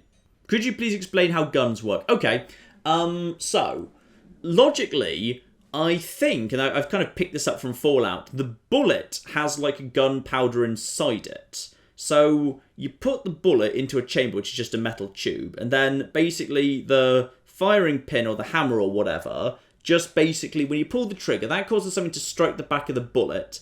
That causes the gunpowder in the bullet to explode. Now, just because the explosion has nowhere else to go, that kind of creates an explosion backwards. The bullet is therefore launched forwards, so that's the only direction it can go into because it's in a tube, and therefore it comes out of the front of the gun. That is my understanding as best as I've got. What YouTubers do you enjoy watching? Nerdcubed, Chugga Conroy, and Big Ear Polk are probably kind of my favourites, to be honest. Update on the merchandise. You guys are actually the reason for the delay on the merchandise, because obviously I don't want to launch any merchandise until we can give, like, the Patreons, like, suitable benefits, advantages, and discounts and stuff. So I'm literally discussing that right now with those guys. So as soon as I'm confident, like, basically, not only am I launching the merchandise, but I can give you guys, like, the best possible deal for it as well, and as many, like, little bonus stuff, then we're going to launch it. So we're pretty much ready to go with opening the pre-orders. I just want to make sure that I can offer the best deal to Patreons first. Hey John, can you embarrass yourself by attempting to pronounce my name? Okay, you are Ivaldus Radzevicius? Yeah, you are Ivaldus Radzevicius, and that's probably not even close. John, have you been off sick since starting to work on your channel full time? Yes, but I didn't actually take the time off for it.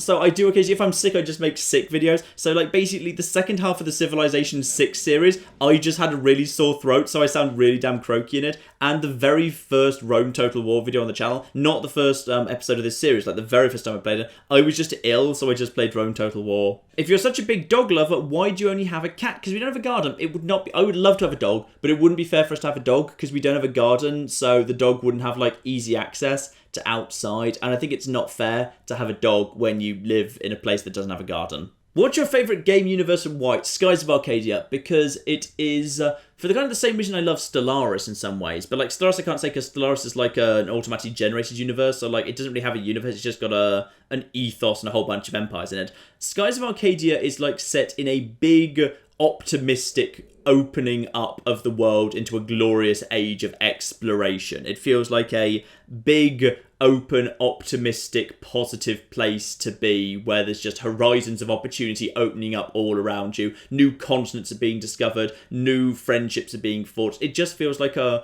wonderful place and time in history. So Skies of Arcadia, I love that game so much. Have you seen this? It is a link to, the modder who's trying to recreate New Vegas in the Fallout 4 engine, which I think is a really fun, interesting challenge. I saw it, I kind of felt like I was really confused by it, actually, because it felt like the draw distance was really, really low. Like, the pop-in was really, really severe, which is odd, because it definitely isn't that, like, severe in the actual Fallout 4 base game, so I wasn't really sure what was going on there. Like, I think it's a really fun thing to do.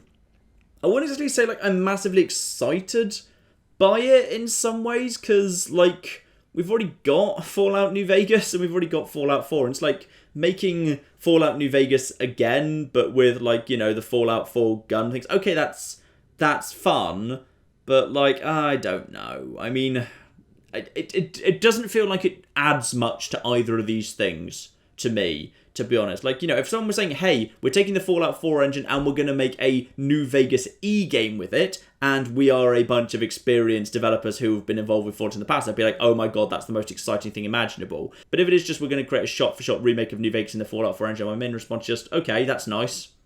That's okay. It does not excite me, to be honest. Not desperately, I'm afraid. Do you ever keep up with the games you've demonstrated as one-off, like Astroneer and Armello? It does vary. Like Astroneer, I've kept an eye on. I played it again with Dan and Max. I kept pestering them about it, so like I made them play it again, and I do keep an eye on that one. Armello, I never really looked at again. Like Stellaris, you know, originally I did that as just like a brief little thing, and then I went back to it, and now it's just kind of almost like a semi-regular part of the channel. So it does vary game to game. Sometimes yes, sometimes no. What do you think of little old New Zealand? Do you learn much about it in the UK? Oh, really? No. Sorry, I can't tell you a single thing about New Zealand. I know where you are in the world. I know Lord of the Rings was filmed there. I know Kiwis, on the flag and a colloquial nickname. But I know you had a bad earthquake not so long ago. There was a bad earthquake there not so long ago. But literally, I'm afraid no. They like in UK history or anything. They don't teach us a thing about New Zealand. I'm very sorry.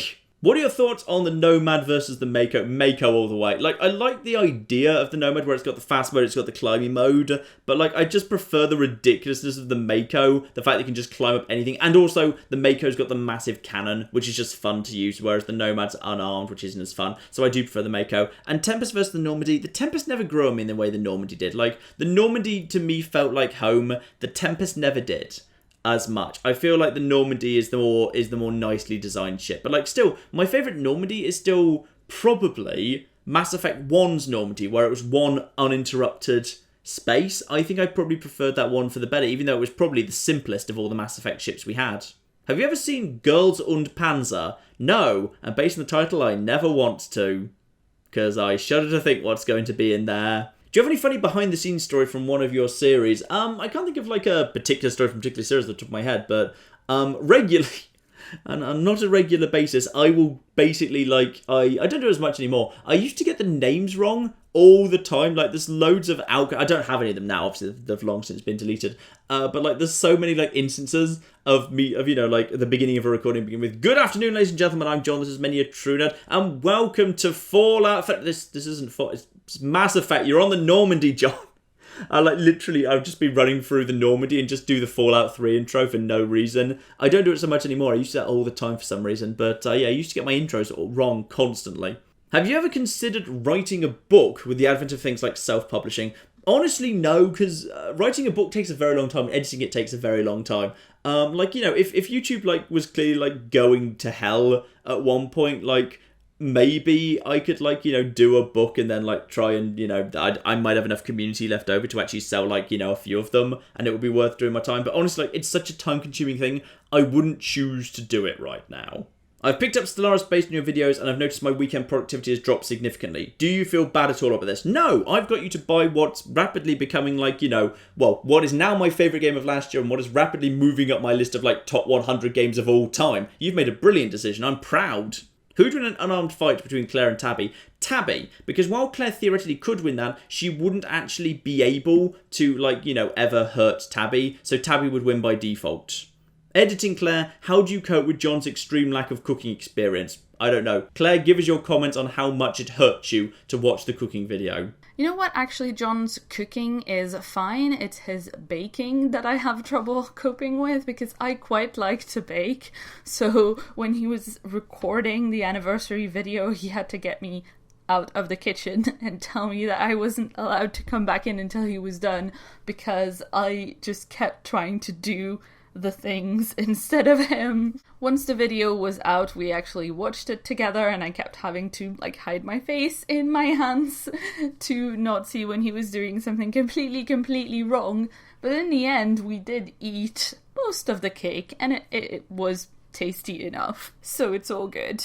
Do you go on Reddit besides the Many a True Nerd subreddit? I do. I hang around, I lurk quite a bit on the Let's Play subreddit, and I try and mentor younger channels as best I can and provide advice and keep an eye on things there as well as I can. I find, like, you know, just a couple of the default subs, like Best Of and United Kingdom, are quite fun as well. United Kingdom has been really snarky recently about the elections, so they've been fun to watch. If DC announced tomorrow they were making a Batman Beyond live-action movie, who would be... Oh, well, one, I'd be upset. Because, one, they've already made the perfect Batman Beyond movie, and it was Return of the Joker. So why you do anything with that, I don't know.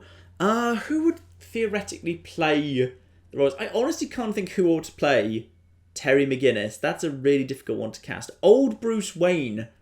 That's so difficult too. Because, yeah, you've got to have all of the flipping gravitas and badassery of Batman. You've got to portray it just through a stern old man. You'd need the sternest, most badass old guy in the world to do it, and I don't really know who you'd have for that. No, I honestly can't think of a good casting for that, which probably means we should just keep it in the existing animated universe. And if we had to have a live action version, just basically do a shot-for-shot remake of Return of the Joker, because it's, as far as I'm concerned, it's pretty much a perfect Batman film, so just do that. Any general university advice? I've just started looking, and the future looks both exciting and terrifying. Basically going with as few preconceptions and expectations as possible. Like, if I look back, I think, like, maybe the one thing, like, I did wrong going into university was, like, I had too many expectations of what university ought to be like and what it should be like, and I'd probably have had, like, a more relaxing time when I started university if I'd just gone in with, like, no preconceived notions and just basically gone with the flow a bit better. So I'd suggest that. Have you ever played Langrissa 2? It's like Fire Emblem, but from Sega rather than Nintendo. Interesting. I've never played it. I will add it to the long list. Is the star background of the old MATN logo supposed to look like a dragon, or is it just me? I don't think it does. It's certainly not meant to. It's actually, we tried to figure out where it was now, because I chose that ages ago. It's just some wallpaper. And we tried to figure out what the source of it was, and we went looking for bloody ages, and we couldn't find a source. Yeah, as far as I'm aware, it is just generic made-up wallpaper of a star background, so as far as I'm aware, there is not a secret dragon in it. And another recommendation, Shadow Tactics, a group RTS that people think I might like very well. Once again, I shall add it to the long list and just have a look-see at it, see whether I think it might make a good video. So far, what is your favourite Robin Hood book? Ooh, interesting one. This person is a fan of Fitz. Yeah, I like Fitz too. I was glad to have Fitz back. Not because I necessarily like Fitz all the time, but purely because I like the Fitz books because they've got more focus because they're always about him. Whereas I always find the books like set in Bing Town and all the other areas on the Rain Wilds, like they've got like 10 million point of view characters, so it skips all over the place. If there's ever a cliffhanger, you've got to wait like 7 chapters to figure out what happened. So as a result, like each character can't go on that much of a journey because there's not enough stuff happening. What's my favourite one? I actually really enjoyed the Rainwild Chronicles. I really enjoyed, even though it was a quadrilogy, interestingly. I didn't feel like it needed to be, because like they ended at odd spots. I felt like that could have been recut to a trilogy fairly easily, but whatever. I really did enjoy those. I liked the setting, I liked the dragon, I liked the journey of the early bits, and then kind of like the city and exploring it in the secondary bits. I thought that was all really, really nice indeed. It felt like it had more of a point, because I did enjoy the live ship trailers, but I felt like sometimes it meandered a little bit, especially like in the second half of the story. Sometimes it just felt like people were meandering all over the place and like, you know, it wasn't going anywhere. Whereas there was always a real focus with the Rainwild Chronicles. Like they were clearly going on a journey. Then they had to, once they got to the place, they had to defend it. And then there were people coming to get them in the place and diddly-diddly-dee. So like, you know, I felt like it had some really good focus. And if I'm actually about halfway through the most recent trilogy, the Fitz and the Fool one. That's actually felt like it's got a bit more focus to it than perhaps the what was the middle one? What was the middle one? Was it the Tawny Man? I think it's the Tawny Man trilogy, which I thought was pretty good. It's probably not my favourite though. So I've been enjoying Fitz and the Fool more than Tawny Man, definitely. What's your outright favourite game in the Fallout franchise? Oh, easily New Vegas, and for the DLC, easily Old World Blues. There's no competition here. What are some of your favourite adaptations of comic book superheroes? Really enjoyed the original Spider-Man and Spider-Man 2, the Tobey Maguire films. I thought they were great. Obviously, the current MCU I think is just fantastic. It's just fascinating. It's just a really interesting cinematic experiment for how to do what's probably like the most ridiculously big, convoluted, complicated cinematic continuity that's ever existed, and that's just fantastic. And you know what? This is probably going to be controversial. I like Gotham, alright? Gotham, I think, is really good. I went into that really cynically. I thought it was going to be really stupid that they were making Batman that didn't have Batman in it. But no, Gotham's really damn good. How many MATM points would a recording of Jennifer Hale saying, "I'm Commander Shepard and Many a True Nerd is my favourite channel on YouTube" get me? I think at that point, like, you've pretty much broken the Many a True Nerd point economy, because that would be worth, like, thousands of points, but then that would basically just flood the market with thousands of Many a True Nerd points, and as a result, the value would plummet. So basically, you'd have just taken this currency and you'd turn it into Zimbabwe. So I'd love you for it, but you would have just crashed the economy. Question, have you backed any video game Kickstarters? Have they ever met your expectation? Yeah, I sometimes try and get behind them, like Atom RPG and Curious Expedition. I don't do it that often because I'm normally very skeptical. So for the most part, I'll only do it if I can actually play a demo and see what it's going to be like ahead of time, or if there's some real pedigree on show. So rarely, but yes, I do on occasion. And for the most part, the ones, because I choose them very carefully, I have been happy with the end result so far. How much of Skyrim are you playing and getting through? Whole thing and all DLC I want to do in Skyrim, so that's why I moved it up to 2 episodes a week, because it's going to take a while. How much of a day do you typically spend on YouTube stuff? Do you get much free time? Not a huge amount of free time. I'll easily do a full working day and beyond on YouTube, and that doesn't really bother me. It's just a thing I do. And apart from Dan and Matt, are there any other YouTubers you'd like to curl up with? I would love to do something with Chugga Conroy, or like be one of the guys involved with like the Runaway Guys channel, because they often do the 3-person thing where they also bring a CPU in to play Mario Party. I'd love to play Mario Party with Chugga Conroy. I'd really like to do that. I really wish I could do that one day. What does your ideal Total War game look like? Honestly, I think it's probably like I was discussing earlier. I'd love to see another historical one. I'd love to see it set in about 5th century BC Greece. I'd probably keep in the cities versus citadels system from Medieval 2. I'd probably scrap the decentralized province system from Warhammer, where you've got like the castle, but then you've got the villagers, because like it just bugged me how easy they were to take. And as a result, like how your core infrastructure could just be knocked down levels really quickly. I felt that was just annoying more than anything else. I'd rather have it like be centralized inside big cities again. But yeah, honestly, like I'd probably like mechanically bring it back to a lot of the systems I really liked in Medieval 2 and Rome 1, to be honest. Can you use candlelight a bit less in Skyrim? Interesting about candlelight. People were kind of curious about this. Some people asked this in the comments. I find candlelight really interesting because, of course, people kind of said, I kind of put in like a darkness mod to make things more realistically dark, and then I immediately got myself also a mod that makes the candlelight so everything's ridiculously well lit up. So what was the bloody point in the first place?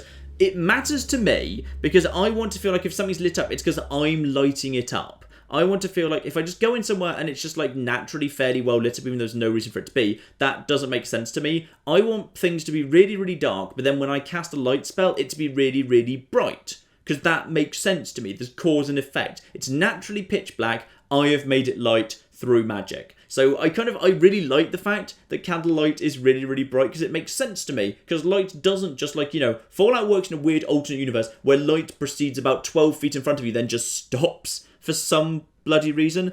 But yeah, I like the fact that, in Skyrim, it makes sense that I've got a really, really powerful, bright, white, shiny light, and it lights up the room a lot. And if it wasn't there, it would be really dark. I just like that system. It pleases me. Can we expect any new videos with Matt anytime soon? Yes, I have been speaking to Matt about doing something soon, so hopefully we will get some stuff with Matt going on very, very soon indeed. Ooh, slightly bigger, deeper one here. Are you a spiritual person? No, I've never really been. I wouldn't describe myself as an atheist, though. I just I look around and say, I think that's unknowable. There's blatantly more to the universe than we've discovered so far, and maybe something out there. There's probably intelligent life out there somewhere, and there's probably layers and depth to the universe that we haven't perceived yet and maybe never will. So I find it staggeringly unlikely that any current organised religion has nailed it completely, but neither do I rule out the possibility that there may be something out there in the universe that may be having some form of impact in the universe beyond which we can actually perceive right now. So I just basically call myself agnostic, because it strikes me as the most sensible thing in the world to say we blatantly don't know and probably we can't.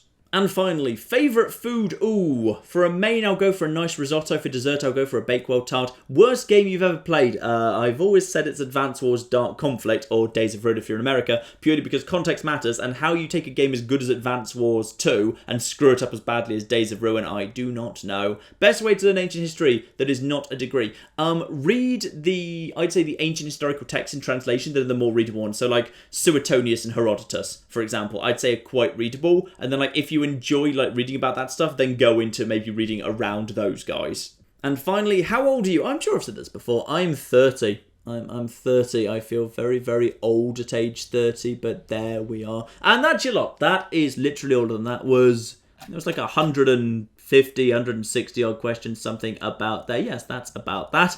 That will be plenty. That's, yep, I think it's probably about the same length as usual, so that seems about right. There we are, ladies and gentlemen. That there is the May, sort of. Actually, you know what, it came out fairly reasonably quickly. Like, you know, we're only like 4 or 5 days after the end of May, and the May Patroncast is here. I'd say we've done pretty darn well.